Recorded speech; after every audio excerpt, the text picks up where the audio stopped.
নমস্কার, শুভ সন্ধ্যা। সাহিত্য পথের পক্ষ থেকে আপনাদের স্বাগত জানাই।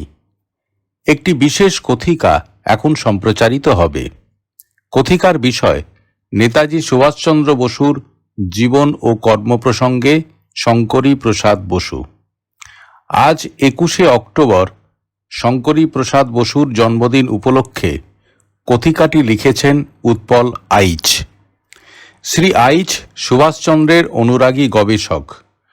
ভারত সরকারের বিদেশ মন্ত্রণালয়ে ইন্ডিয়ান ফরেন সার্ভিসের অফিসার হিসাবে বিভিন্ন দেশে দায়িত্বপূর্ণ পদে তিনি কাজ করেছেন। কথিকাটি পাঠ করেছেন ডক্টর অনাথ বন্ধু চট্টোপাধ্যায়। তিনি সাহিত্যপথ পত্রিকার সম্পাদক। এখন আপনারা শুনবেন কথিকা নেতাজি সুভাষচন্দ্র বসুর জীবন ও কর্ম প্রসঙ্গে শঙ্করী প্রসাদ বসু। নেতাজি সুভাষচন্দ্র বসুর জীবন ও কর্ম প্রসঙ্গে অধ্যাপক শঙ্করী প্রসাদ বসু। উৎপল আইচ। অধ্যাপক শঙ্করী প্রসাদ বসু অসংখ্য লিখেছেন। শুধু নেতাজির উপর তাঁর লেখাও যদি ধরা হয় তবে তাও নেহাত কম হবে না। নেতাজিকে নিয়ে লেখা তার বইগুলো ছাড়াও বিভিন্ন পত্রপত্রিকায় সেই 60-এর দশক থেকে বা হয়তো তারও আগে থেকে তিনি যেসব প্রবন্ধাদি লিখে গেছেন তার সবগুলো কেন অর্ধেকও যে পড়েছি তেমন দাবি করতে পারি না। খুব দুঃখের কথা যে সেসব লেখাগুলো আজ আর সহজলভ্য নয়। তার প্রথম দিকের ক্রিকেট সংক্রান্ত লেখাগুলো বাদ দিলে বাংলা সাহিত্যের উপর তার কিছু লেখা বা তার অমানসিক পরিশ্রমের ফসল স্বরূপ শ্রীরামকৃষ্ণ বিবেকানন্দ ভগিনী নিবেদিতার উপর লিখিত অজস্র ও সুবিশাল গ্রন্থরাজি সবই তথ্যনিষ্ঠ, ক্ষুরধার পাণ্ডিত্যের পরিচয়বাহী, সুগভীর ও বিশুদ্ধ গবেষণাধর্মী লেখা, যার প্রতিটা পারফেকশনের চূড়ান্ত। তার দেওয়া তথ্যে কেউ সহজে কোনো ভুল ধরতে পারবেন না। এত পরিশ্রম, এত কাজ, এত আত্মনিবেদন আর এত আত্মবলিদান। ভাবতেও অবাক লাগে যে এত সব গভীর গবেষণা ভিত্তিক লেখার পরও তার হৃদয়ে, তার অন্তরে নেতাজি সুভাষচন্দ্র বসুও সদা জাগ্রত ছিলেন এবং নেতাজির প্রতি তার গভীর শ্রদ্ধার নিদর্শন স্বরূপ তিনি নেতাজির উপরও কয়েকটা গ্রন্থ লিখে গেছেন, যার প্রতিটা অবশ্যই একই রকম গভীর গবেষণামূলক। সেই মহামূল্যবান গ্রন্থগুলো নেতাজি অনুরাগীদের জন্য আকর গ্রন্থ হয়ে আছে এবং থাকবে, যেগুলো অধ্যয়ন করে আমরা যুগ যুগ ধরে নেতাজি সম্বন্ধে আমাদের অভিজ্ঞতাকে সমৃদ্ধ করে যেতে পারব। নেতাজির উপর অধ্যাপক শঙ্করী প্রসাদ বসুর প্রথম বই সুভাষচন্দ্র ও ন্যাশনাল প্ল্যানিং 1970 সালে জয়শ্রী প্রকাশন থেকে প্রকাশিত হয়েছিল।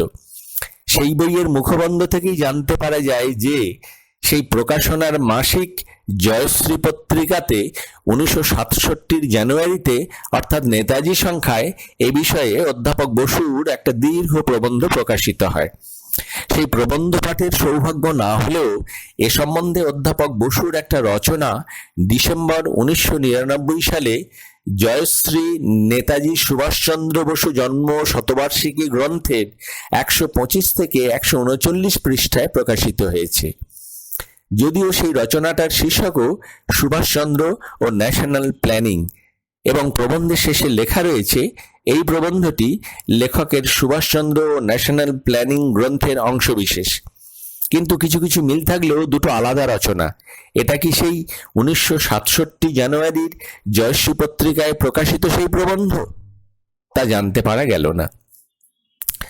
সুভাষচন্দ্রের উপর লেখা এই প্রথম বইতেই কিন্তু অধ্যাপক শঙ্করী প্রসাদ বসু স্পষ্ট করে দিয়েছেন দেশনায়ক সম্পর্কে তার মনোভাব। তিনি লিখেছেন, এই গ্রন্থে আমি দেখাতে চেয়েছি সুভাষচন্দ্রের জীবনের নেতাজি পর্ব যত বড়ই হোক, হয়তো সর্বোচ্চ শিখর, তার পূর্বেই তিনি যে চিন্তা ও কর্মশক্তি দেখিয়েছিলেন তার দ্বারাই ভারত ইতিহাসে তার স্থান সুনির্ধারিত। সংক্ষেপে বলতে গেলে 1940 পর্যন্ত সময়ে সকল কংগ্রেস নেতার মধ্যে সুভাষচন্দ্রই সর্বাধিক দূরদৃষ্টি সম্পন্ন, সেই সঙ্গে অনুরূপ কর্ম প্রতিভা সম্পন্ন পুরুষ। নিজস্বতার জন্য গান্ধীবাদী ও মার্ক্সবাদী কারো কাছেই তিনি প্রিয় হননি, কারণ সুভাষচন্দ্র কোনো কিছুর দাসত্ব করবার জন্য জন্মগ্রহণ করেননি। আর সেই জয়শ্রী জন্ম শতবার্ষিকী গ্রন্থের প্রবন্ধটা তিনি শেষ করেছেন এভাবে, যাতে আমরা অধ্যাপক শঙ্করী প্রসাদ বসুর সঙ্গে 100% একমত। অধ্যাপক বসু লিখেছেন, পণ্ডিতজি অর্থাৎ জওহরলাল নেহেরু প্ল্যানিং কমিশনের উদ্দেশ্য ও কার্যকলাপ সম্বন্ধে বিস্তৃত বিবরণ দিয়েছেন তাঁর ডিসকভারি অফ ইন্ডিয়া গ্রন্থে, কিন্তু ওই অংশে সুভাষচন্দ্রের নামোল্লেখ নেই। তিনি আরও লিখেছেন, পণ্ডিতজি যখন স্বাধীন ভারতের নায়ক, তখনও পরিকল্পনা বিষয়ক নানা পুস্তিকা বেরিয়েছে, তাতেও সুভাষচন্দ্র অনুল্লিখিত। ইতিহাসের বিচিত্র বিধান, প্ল্যানিং কমিটির ব্যাপারে যাকে প্রচুরতম ক্ষতি স্বীকার করতে হলো, প্ল্যানিং কমিটির ইতিবৃত্ত তাকেই ভুলে গেল। সুভাষচন্দ্র এতে কিছু মনে করেন না, কারণ তিনি তাঁর একটি আদর্শের মধ্যে সান্ত্বনার অফুরন্ত উৎস আবিষ্কার করেছেন। ব্যক্তিকে মরতে হবে যাতে করে জাতি বাঁচে। আজ আমাকে মরতে হবে যাতে ভারত বাঁচতে পারে, স্বাধীন হতে পারে, অর্জন করতে পারে মহাগৌরব। অধ্যাপক বসু তারপর লিখেছেন, আমরা যারা সুভাষচন্দ্র নই, সুভাষচন্দ্র থেকে বহু দূরে আছি, সেই আমরা ওই মহাবাক্যে সান্ত্বনা পাই না। শুনেছি ইতিহাস সত্য কথা বলে, তবে সে সত্যকে দেখে যাবার সৌভাগ্য অধিকাংশ মানুষের ঘটে না। কি সুন্দর পরিমার্জিত ভাষায় তিনি সুভাষচন্দ্র বসুর প্রতি ঈর্ষা কাতর বয়োজ্যেষ্ঠ সহকর্মীর মুখোশ খুলে দিয়েছিলেন এই লেখায়, তা আমাদের তার বলিষ্ঠ লেখনীর ভক্ত করে ফেলে নিমেষে। 1968 সালের জানুয়ারি মাস থেকে অধ্যাপক বসু ধারাবাহিকভাবে সাপ্তাহিক বসুমতীতে রবীন্দ্রনাথ ও সুভাষচন্দ্র নামে একটা লেখা শুরু করেছিলেন, যার উদ্দেশ্য ছিল কবিগুরু আর কনিষ্ঠ রাজনৈতিক নেতা সুভাষচন্দ্রের পারস্পরিক সম্পর্ক সম্বন্ধে পাঠকদের অবহিত করা, যা অবশ্যই তৎকালীন সামাজিক, সাংস্কৃতিক ও রাজনৈতিক পটভূমির উপর ভিত্তি করে লেখা হচ্ছিল। অধ্যাপক বসুই আমাদের জানিয়েছেন যে 1969 ফেব্রুয়ারিতে 50টির মতো সংখ্যায় প্রকাশিত হওয়ার পর লেখাটা উল্লিখিত নাম ও বিষয় ছাপিয়ে যায়, তখনকার অন্যান্য রাজনৈতিক চরিত্র কাহিনীতে ঢুকে পড়ার জন্য। তাছাড়া কবি ও রাজনৈতিক এই আপাত বিষম চরিত্রের সম্পর্কের উপর বড় ধরনের লেখা সম্ভব ছিল না বলে সেই লেখাটার নামকরণ পরিবর্তনেরও প্রয়োজন হয়ে পড়ে। সে সময় অধ্যাপক বসুকে কথাসাহিত্যিক নারায়ণ গঙ্গোপাধ্যায় পরামর্শ দিয়েছিলেন নামটা সুভাষচন্দ্র ও সমকালীন ভারতবর্ষ করে দিতে। এটা অধ্যাপক বসুর কাছে গ্রহণযোগ্য মনে হয় তিনি সেই নাম পরিবর্তন করে সাপ্তাহিক বসুমতীতে আরও 80 সংখ্যায় 1970 অক্টোবর পর্যন্ত লেখাটা চালিয়ে যান, কিন্তু তারপর সাপ্তাহিক বসুমতী বন্ধ হয়ে যাওয়ায় লেখাটারও সেখানেই ইতি। স্বভাবতই লেখাটা পাঠক মহলে চাঞ্চল্যের সৃষ্টি করেছিল। বিশেষত এর মধ্যে নিবেদিতা ও বিবেকানন্দ, সুভাষচন্দ্র ও ন্যাশনাল প্ল্যানিং এর উপর তার বই ছাপা হয়ে গেছে। যাই হোক, শেষ পর্যন্ত শুভাকাঙ্ক্ষীদের তাগিদ ও দাবির কাছে তাকে আত্মসমর্পণ করতে হলো যখন সুভাষচন্দ্রের জন্ম শতবার্ষিকী কাছে এসে পড়ল। অধ্যাপক বসু তার বইয়ের ভূমিকায় স্বীকার করে গেছেন যে সুভাষচন্দ্রের ভারতীয় জীবন কথা না লিখলে তার পরিকল্পনার বৃত্ত সম্পূর্ণ হতো না। আর তিনি এও লিখে গেছেন যে এককালের প্রফেট স্বামী বিবেকানন্দ ভারতের রাজনৈতিক জীবনে বিশেষভাবে যে দুই বজ্রধর বাহুতে প্রসারিত ছিলেন, তাদের একজন নিবেদিতা, অন্যজন সুভাষচন্দ্র। তিনি এও আমাদের জানিয়েছেন যে এই দুজনার বহির্জীবন ও অন্তর্জীবনের কথা লেখার কল্পনা তার অনেক দিনের ছিল। ইতিমধ্যে 1996 আগেই তিনি ভগিনী নিবেদিতার কথা লিখে ফেলেছেন 4 খণ্ডে, কিন্তু এদিকে সুভাষচন্দ্রের প্রসঙ্গে লিখেছেন শুধু একটা বই। যাই হোক, যখন প্রতিজ্ঞাবদ্ধ হয়ে লিখতে বসলেন তখন দেখলেন যে সাপ্তাহিক বসুমতীর লেখাগুলো পুরো ঢেলে সাজাতে হবে এবং বহুলাংশে একদম নতুন করে লিখতে হবে। আগে তিনি কবিগুরু ও সুভাষচন্দ্রকে কেন্দ্র করে লিখেছিলেন। এর মধ্যে সুভাষচন্দ্রের জীবনের দুজন প্রভাব বিস্তারকারী পুরুষ যারা তার মনোগঠনে ভিত্তিস্বরূপ কাজ করেছিলেন, অর্থাৎ স্বামী বিবেকানন্দ ও দেশবন্ধু চিত্তরঞ্জন দাস, তাদের দুই চরিত্রকে লেখায় সমীচীন জায়গা দিতে হবে। কাজেই রবীন্দ্রনাথ সম্বন্ধে বেশ কিছু অংশ সামঞ্জস্য রক্ষার খাতিরে বাদ দিতে হলো। তারপর হলো নাম নিয়ে বিভ্রান্তি। এই বই প্রকাশের 10 বছর আগেই 1987 সালে তার সেই সুবিশাল এবং সুবিখ্যাত স্বামী বিবেকানন্দের উপর গবেষণা গ্রন্থ বিবেকানন্দ ও সমকালীন ভারতবর্ষ গ্রন্থ রাশির শেষ খণ্ড বেরিয়ে গেছে। তিনি লিখেছেন, সুভাষচন্দ্র ও সমকালীন ভারতবর্ষ নাম দিলে দুই বইয়ের আকার ও প্রকার নিয়ে সমালোচনার সম্মুখীন হতে হবে। এই আশঙ্কায় অল্প বদল করে নাম দিলেন সমকালীন ভারতে সুভাষচন্দ্র। সেই প্রথম খণ্ড বইটা সুভাষচন্দ্র বসুর জন্ম থেকে প্রায় 1928 বা কলকাতা কংগ্রেসের সময় পর্যন্ত একটা মহাকোষ, একটা আকর গ্রন্থ হয়ে থেকে গেল। এই বইটাই সুভাষচন্দ্র বসুর উপর আমার ঐকান্তিকভাবে পঠিত বইগুলোর মধ্যে সর্বোত্তম পুস্তক। আজও আমার কাছে এটা অতি প্রয়োজনীয় এবং প্রিয় বই। ছোটবেলায় অধ্যাপক শঙ্করী প্রসাদ বসুর ক্রিকেট নিয়ে বই পড়েছি, তখন লেখকের নাম মনে আনতে পারিনি। প্রবাসে থাকলেও পরে চাকুরিকালে ভগিনী নিবেদিতা আর স্বামী বিবেকানন্দের বইগুলোর সুখ্যাতি শুনে সেগুলোর লেখকের নাম জানা হয়ে গিয়েছিল। কিন্তু তিনি আমার শিক্ষক, আমার দ্রোণাচার্য হয়ে গেলেন নিমেষে যেদিন সমকালীন ভারতের সুভাষচন্দ্র প্রথম খণ্ড বইটা হাতে পেলাম 2015 সালের নভেম্বর মাসে। তারপর বইটার দ্বিতীয় খণ্ডের জন্য পুরো কলেজ স্ট্রিটে অনেক খুঁজেছি, নিজে অনেক আত্মীয় বন্ধুকে উত্ত্যক্ত করেছি কয়েক বছর। শেষ পর্যন্ত বইটা আমি পাই 8 সেপ্টেম্বর 2018-তে। সমকালীন ভারতে সুভাষচন্দ্র গ্রন্থের দ্বিতীয় বা শেষ খণ্ড প্রকাশিত হয়েছিল 1998 খ্রিস্টাব্দের এপ্রিলে। অধ্যাপক বসু সেই বইয়ের ভূমিকায় আমাদের জানিয়েছেন যে সমকালীন ভারতে সুভাষচন্দ্র গ্রন্থে তিনি সুভাষচন্দ্রকে 3 দিক থেকে দেখবার প্রয়াস করেছেন, যেমন রাজনৈতিক সুভাষচন্দ্র, মনীষী সুভাষচন্দ্র এবং আধ্যাত্মিক সুভাষচন্দ্র। তিনি প্রথম খণ্ডের মতোই দ্বিতীয় খণ্ডেও দেখিয়েছেন যে সুভাষচন্দ্র তার সহযোগী রাজনৈতিক নেতাদের কাছ থেকে কি পরিমাণ বাধা এবং আঘাত পেয়েছিলেন তার রাজনৈতিক জীবনে।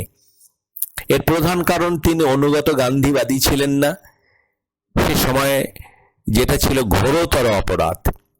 তিনি শুধু চরকা আর অহিংসায় বাধা থাকেননি, গোপনে যোগাযোগ রেখেছিলেন সশস্ত্র বিপ্লবীদের সঙ্গে এবং কিছু বৈদেশিক শক্তির সঙ্গেও। তাছাড়া স্বাধীনতা সংগ্রামে তিনি কৃষক, শ্রমিক ও যুবকদের একত্রিত করার চেষ্টা করেছেন এবং বারবার পূর্ণ স্বাধীনতার দাবি তুলেছেন। স্বভাবতই এসবের পরিণাম কল্পনা করে সুবিধাবাদী, লোক দেখানোর ঠিকা রাজনীতি করা এবং গান্ধীবাদের পূজারীরা সন্ত্রস্ত হয়েছেন। তাদের তো বাধা দেবারই কথা যখন তারা কংগ্রেসের একনায়ক ও স্বৈর শাসকের কাছ থেকে এজন্য নীরব সমর্থন লাভ করেন।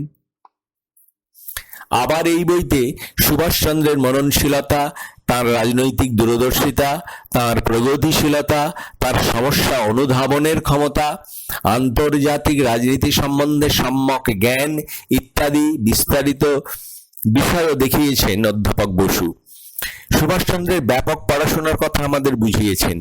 সুভাষচন্দ্রের সঙ্গে বিশ্ব মনীষীদের যোগাযোগের এবং তার চিন্তাধারার ক্রমপ্রসারণ বিস্তারিত আলোচনা করেছেন। তৎসহ এই মহাযোদ্ধার মধ্যে থাকা অন্তরের রক্তমাংসের মানুষটির সঙ্গেও আমাদের বারবার পরিচয় করিয়ে দিয়েছেন। এছাড়া সুভাষচন্দ্রের ভেতরের আধ্যাত্মিক রূপটাও সুচারুরূপে আমাদের সামনে তুলে ধরেছেন অধ্যাপক শঙ্করী প্রসাদ বসু। দেখিয়েছেন স্বাধীনতা অর্জন কিভাবে সুভাষচন্দ্রের ধর্ম সাধনা হয়ে দাঁড়িয়েছিল, কিভাবে স্বামীজির সেই বিখ্যাত আহ্বান আগামী 50 বছর এই পরম জননী জন্মভূমি আমাদের একমাত্র আরাধ্যা দেবী হউন, সেটা সুভাষচন্দ্র কিভাবে ছোটবেলা থেকেই অনুধাবন করেছিলেন। প্রথমে আত্মনির্মাণের সাধনায় কিভাবে কর্মযোগ, ভক্তিযোগ, জ্ঞানযোগ, রাজযোগে ব্যপ্ত ছিলেন। আভাস দিয়েছেন যে যোগ মার্গের ফলিত রূপের ক্ষেত্রে সুভাষচন্দ্র ছিলেন তন্ত্রপন্থী। কিভাবে রামকৃষ্ণ বিবেকানন্দের প্রেরণায় সারা জীবন তিনি একলব্য সাধনা করে গেছেন। লেখক উপস্থিত করেছেন সুভাষচন্দ্রের চিঠিপত্র, যার মধ্যে এই কথাগুলোর আলোক ছটা বিচ্ছুরিত হয়েছে বারংবার। তিনি সুভাষচন্দ্র নামের এক বিরাট পুরুষকে আমাদের কাছে তুলে ধরেছেন, যিনি কর্মে, ধর্মে, ত্যাগে, প্রেমে, জ্ঞানে, ধ্যানে মহীয়ান ছিলেন। অধ্যাপক শঙ্করী প্রসাদ বসুর এই সমকালীন ভারতের সুভাষচন্দ্র দ্বিতীয় খণ্ড সম্বন্ধে একটা কথা উল্লেখনীয়। এই বইটা প্রচলিত পদ্ধতিতে লেখা হয়নি। এটা অনেকটা নেতাজি প্রেমী বিদগ্ধ পাঠকদের জন্য লেখা। ক্রমানুসারে বা ধারাবাহিকভাবে না লিখে এখানে তিনি সুভাষচন্দ্রের বিশাল কর্মময় জীবনের নানা বিষয় ধরে ধরে লিখেছেন। যেমন 1928 সালের কলকাতা কংগ্রেসের সময় স্বেচ্ছাসেবক দলের জেনারেল অফিসার কমান্ডিং হিসেবে তার ভূমিকা, বসু প্যাটেল বিবৃতি, বিভিন্ন অক্ষর শক্তি দেশের সঙ্গে তার রাজনৈতিক সম্পর্ক, তার ইন্ডিয়ান স্ট্রাগল বই সম্পর্কে বিবিধ খবর, সুভাষচন্দ্রের রাজনৈতিক চিন্তাধারা, হরিপুরা কংগ্রেস, ভারতে মুসলিম রাজনীতি, তাছাড়া সুভাষচন্দ্রের সঙ্গে রবীন্দ্রনাথ, শ্রী অরবিন্দ, গান্ধী, রমারালা, কথাসাহিত্যিক শরৎচন্দ্র চট্টোপাধ্যায়, জওহরলাল, জিন্না প্রভৃতির পারস্পরিক সম্পর্ক ইত্যাদি এই বইতে বহু কৌণিক দৃষ্টি থেকে আলোচিত হয়েছে। এক কথায় এই দ্বিতীয় খণ্ড অভিনব। এই বই দুটোয় তিনি আগামী প্রজন্মের জন্য অনেক গবেষণার রসদ রেখে গেছেন।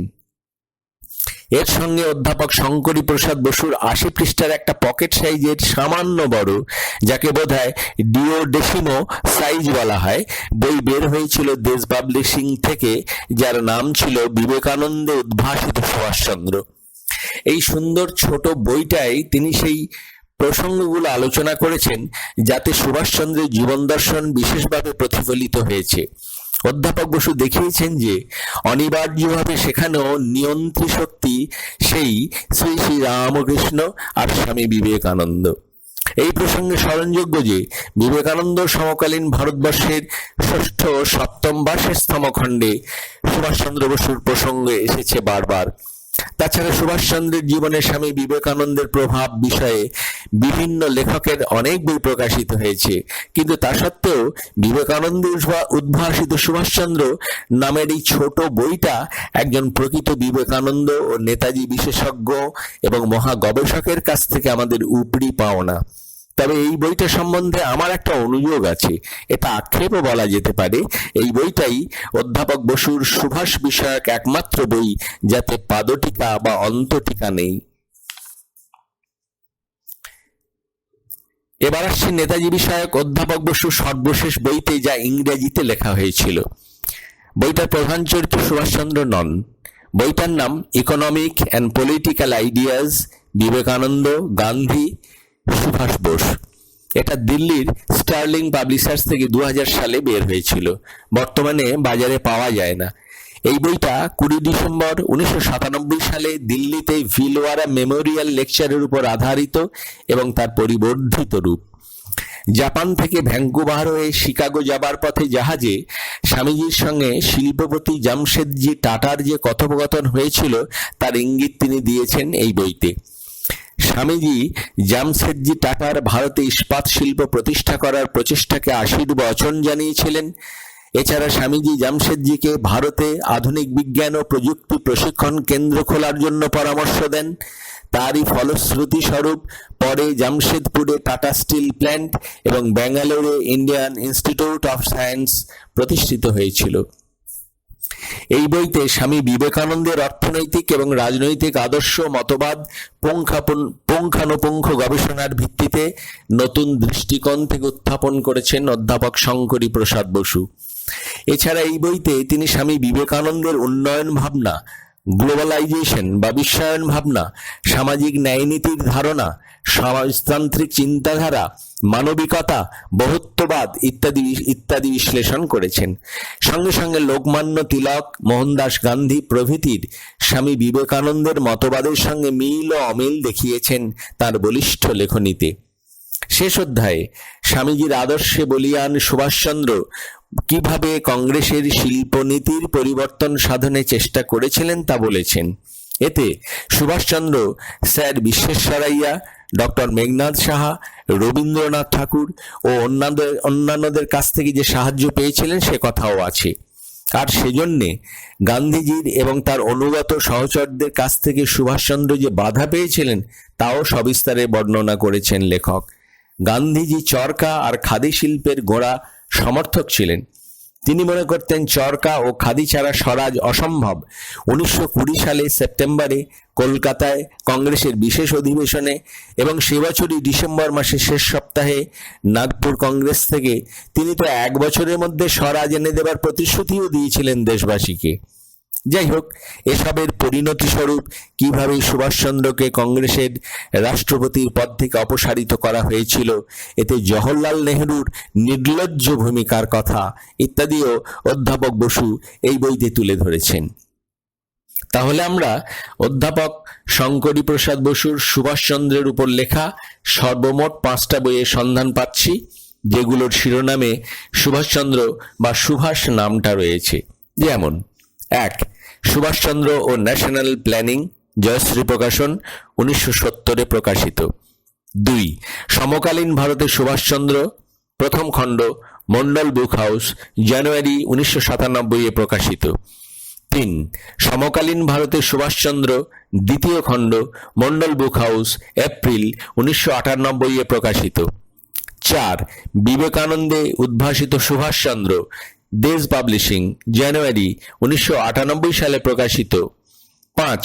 Economic and political ideas, Vivekananda, Gandhi, Subhash Bose, Sterling publishers, 2000 সালে প্রকাশিত। এর আগেও বলেছি যে সুভাষচন্দ্র বিশদভাবে আলোচিত হয়েছেন অধ্যাপক বসুর বিবেকানন্দ সমকালীন ভারতবর্ষ গ্রন্থের 6ষ্ঠ ও 7ম খণ্ডে, এবং আমি নিশ্চিত যে সুভাষচন্দ্রের প্রসঙ্গ উঠে এসে থাকবে অধ্যাপক বসুর আর একটা বইতে, যার নাম Swadeshi movement in Bengal and freedom struggle of India. দুর্ভাগ্যবশত এই বইটা আমার পড়া হয়ে ওঠেনি। আরও কয়েকটা কথা বলে আমি শেষ করব। অধ্যাপক বসুর নেতাজি বিষয়ক বইতে, হয়তো অন্য বিষয়ের উপর বইগুলিতেও, প্রতি অধ্যায়ের শেষে পাদটিকা ও প্রাসঙ্গিক তথ্য দেওয়া থাকে, যেগুলো অধ্যবসায়ী এবং একাগ্রচিত্ত আগ্রহী পাঠকদের জন্য রত্নভাণ্ডার। তার সেই সব টিকার এবং প্রাসঙ্গিক তথ্যের থেকে কত বিচিত্র সব তথ্য জানতে পেরেছি যা বলে শেষ করতে পারবো না। মনোযোগী পাঠকের জন্য তার প্রতিটা বই এক একটা আকর গ্রন্থ। এমনিতে তার প্রতিটা লেখা, প্রতিটা বই মৌলিক চিন্তার ফসল এবং প্রচণ্ড নিষ্ঠা, পরিশ্রমলব্ধ গবেষণাপন্থী নিবন্ধ। যেমন ঐতিহাসিকদের বিবেকানন্দ অবহেলা, বিবেকানন্দ উপেক্ষা তাকে বিবেকানন্দ গবেষণায় উদ্বুদ্ধ করেছিল, সেই একই রকম কারণে সুভাষচন্দ্র বা নেতাজি বিষয়ে গবেষণা করতেও তাকে বাধ্য করেছিল। অধ্যাপক শঙ্করী প্রসাদ বসু আমাদের বারংবার দেখিয়েছেন যে সুভাষচন্দ্র নিছক স্বাধীনতা সংগ্রামী রাজনৈতিক নেতা ছিলেন না। যদি সুভাষচন্দ্র তাই থাকতেন তবে অধ্যাপক বসুর লেখার বিষয় তিনি হতেন না। অধ্যাপক বসু সর্বদাই মানুষের সন্ধানী, ব্যাপক ও গভীর চেতনায় সমৃদ্ধ বিরাট পুরুষ ছিলেন সুভাষচন্দ্র। তাই এক সুভাষের মধ্যে বহু সুভাষকে, সম্পূর্ণ সুভাষচন্দ্রকে তিনি দেখাতে চেয়েছেন তার সামাজিক সত্তায়, মনন সত্তায় এবং আধ্যাত্মিক সত্তায়। দেহাবসানের বছর খানেক আগে তিনি তার ছোট পুত্রের প্রশ্নের উত্তরে তার উপলব্ধি জানাতে গিয়ে সুভাষচন্দ্র সম্বন্ধে বলেছিলেন অপার রহস্য। নেতাজি সম্পর্কে অনেকের অনুভূতি অনুরূপ। নেতাজি সুভাষচন্দ্র বসুর জীবনের অনেকটাই রহস্যাবৃত। স্বামীজি বলতেন, চালাকির দ্বারা কোনো মহৎ কার্য হয় না। তিনি আহ্বান করেছিলেন, খেটে খেটে মরে যা। স্বামীজির এসব কথা আক্ষরিক অর্থে আত্মভূত বা আত্মস্থ করেছিলেন অধ্যাপক শঙ্করী প্রসাদ বসু। স্বামীজির নির্দেশ অনুযায়ী তিনিই একমাত্র জীবনে দাগ রেখে গেলেন, আর আমরা তার কাছে চিরকৃতজ্ঞ থেকে গেলাম। তার আদর্শই এখন আমাদের পাথেয়। যতদিন বাঁচব, স্বামীজি নেতাজির আশীর্বাদে যেন আমার দ্রোণাচার্য অধ্যাপক শঙ্করী প্রসাদ বসুর মতো সততা এবং নির্ভীকতা অবলম্বন করে নেতাজির কাজ করে যেতে পারি। জয় হিন্দ।